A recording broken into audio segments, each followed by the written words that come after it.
Uh, for those of y'all who've seen that I posted some videos of different certificates and things like that I've acquired since I was out here on parole, I'm just trying to show that I also take the advice that I offer. I take my own advice, and yesterday I was saying that we should always be trying to learn something new, trying to acquire more skills, make ourselves more appealing as a job candidate. If you have a criminal background and you know this and you worry about that, well, instead of worrying about it, it's not like worrying is going to make your felonies or your criminal background go away. Do something about it. Do something about it that makes you prove to be a better person, a good job candidate, and in fact, someone who can be highly sought out. And I always get real good jobs, but a large reason too why I get these good jobs too, I learned, is my presentation. When I speak to whomever, my presentation is usually appealing to them, and they're willing to give me a chance because of my candor, and you know, they could just tell that I'm interested in trying to work. So I had got the lead dirt job. That was one of my first top paying jobs after I had gotten out. I started as a truck driver, driving a single axle dump truck to haul contaminated soil and to haul clean soil, and I was making $21.20 an hour. Then I began, as I continued to be a truck driver for them, I would also operate a skid steer and stockpile dirt, clean dirt, so I could load these trucks when they came. And so one day I was doing that, and this is about the close of the season for this lead dirt work that year. This is in 2007 still. And so one day I was down there doing the stockpiling of the dirt, and this semi come in, and he got this 80-foot long casing that he's hauling, 80-foot long. So when he turns in, he gets in my way right away. So I'm like, oh man. So I get out of his way so he can turn on in, and then he got to back in, so there's no one there to spot him. So I get off my machine, I spot him, I help him back up to where he was going. Well, once I got on the other side of all these trees that he had to back past, then I realized there's a job site going on back there. I couldn't see it at first. And I encountered a guy named Gary. Gary was working for this company that I ended up working for later, but it's called Jensen Construction. They build bridges over water primarily. And so I encountered Gary, and I was like, what are you guys doing here? And they're digging down into the ground, they're drilling in the river. And I'm thinking, we're like, what are you guys about to put down there, you know? And he said, oh, we're building a bridge. And so I was like, oh, you know, what are you guys, Hawkins? And he was like, no, we're Jensen. He was like, we're the general contractor on this bridge. He said, we got Hawkins subcontracted in. They're working for us. I was like, wow, that's a big company to be subcontracting Hawkins in. So anyway, I was like, well, you know, is y'all hiring? I said, this company I'm working for, they're about to lay off for the winter as soon as the ground freezes. And by now, this is in December of 2007. So it was cold on this day. It was cold on this day. So me stockpiling this dirt is probably the reason why we weren't out digging that day. But anyway, you know, for the lead contamination soil. So anyway, I asked him, were they hiring? And he said, yeah, we do need another laborer. So then I said, well, who do I need to talk to? And he was like, well, the superintendent, his name is Randy. He's not here right now. He was like, but he drives a white pickup like that one over there, but his has a yellow beacon on it. And I was like, okay.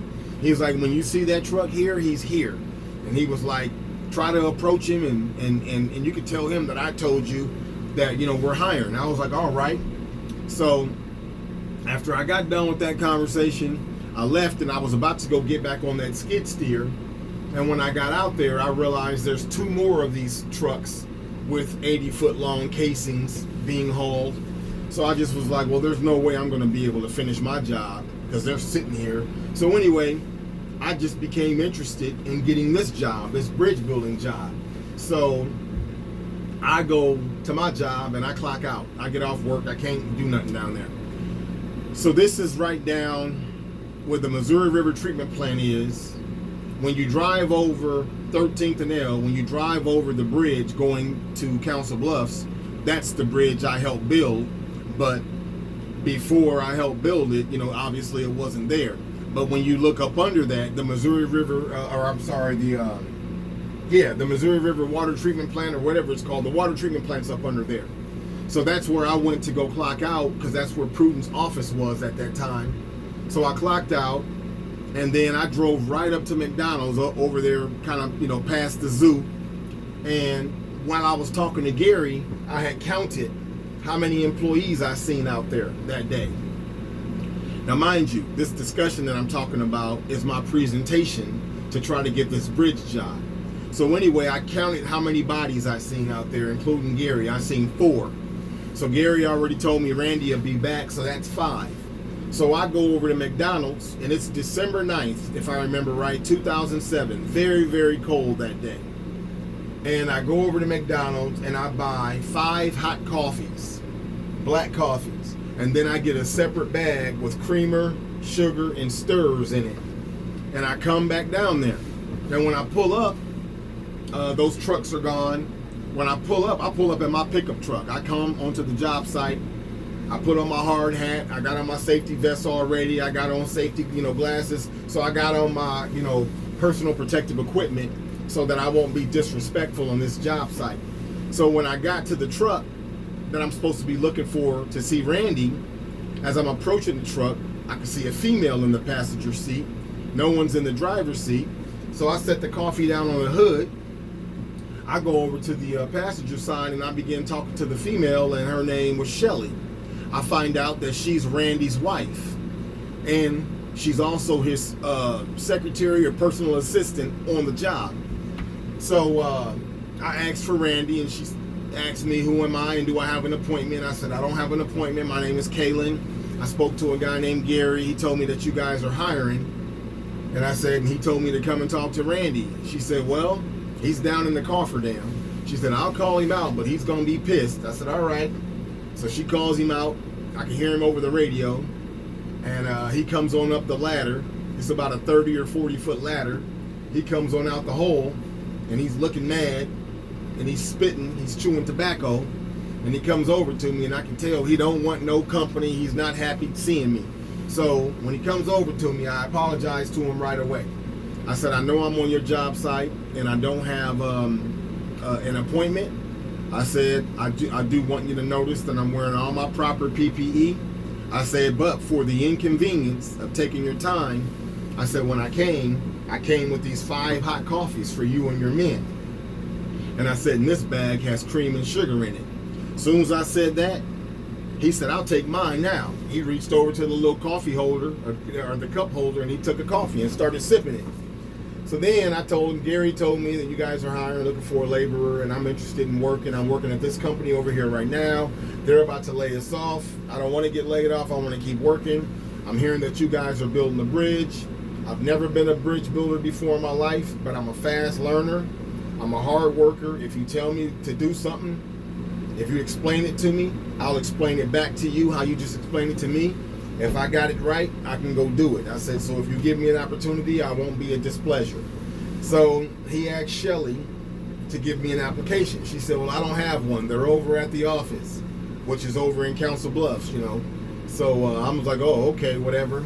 So then they gave me a business card, and they was like, when you get a chance later on, come over to that office and get an application. I said, okay. So I got that all worked out, got the application filled out, turned in, and whatever. And so I'm expected to call any day.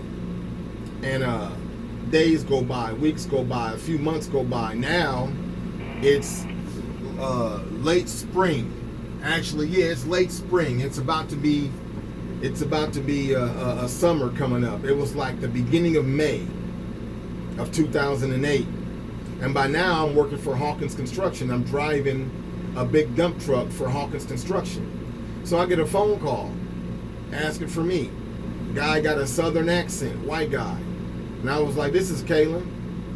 And he was like, Kaylin, this is Randy. And he said, from Jensen. And I'm drawing a complete blank. And I said, oh, Randy from Jensen? I said, I don't recall. He said, the bridge building company. You bought the hot coffee for me. I said, oh, okay. He said, I'm just wondering, were you still looking for that job, that laborer's position? And I said, man, I just been bugging Hawkins and beating on their door and sweating them day in and day out to get this driving job. And I just started. I said, I've been working here with them for 2 weeks. And for Hawkins, I was getting paid $15 an hour to haul wherever, like just on a basic job. I was getting 18 something dollars an hour to haul to or from an interstate or a highway.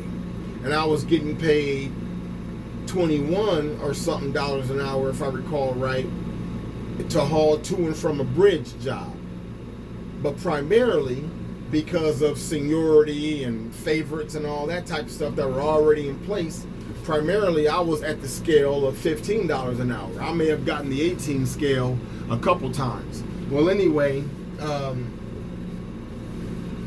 when Randy called me, I told him, you know, I just started working for Hawkins or whatever.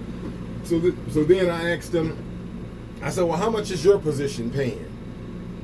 This is starting out with no bridge building experience. The man asked his wife, what do we start laborers out at? I heard her in the background. She said $29.72 an hour. Say no more. This job with Hawkins is no longer as tasteful, you know, as it was a moment ago when I was first explaining it. Now it kind of tastes awful. You are offering me double, basically, what I'm getting paid. How can I say no? And so this was on a Thursday. I got this phone call. And so he says, well, if you are interested and you want to start Monday, he said, I already have an appointment made for you to go and give a drug screen tomorrow. He said, your drug screen comes back clean.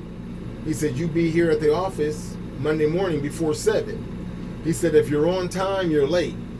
So don't be coming in right at 7. He wants me there 10, 15 minutes early. So anyway, the next day it rained. Friday, it rained. So Hawkins called early in the morning and was like, hey, no work, you know, whatever. We'll see you guys Saturday or whatever. So I'm like, all right. So that's perfect. Now I got a chance to go give this UA. I finished the UA. The lady told me right away, like seconds. She said, oh, yeah, you're good. She said, I'll call the company and let them know that you're clean. She called, let them know that I was clean. I was already in my truck driving back to my apartment. About 5 minutes into my truck ride, my phone rings. It's Randy. He told me I'm starting Monday. Ecstatic. I was ecstatic. Starting a bridge building job where I have zero experience, and I'm starting out at $29.72 an hour with 5 felonies on lifetime parole for second-degree murder. Don't talk to me about not being able to find no job out here.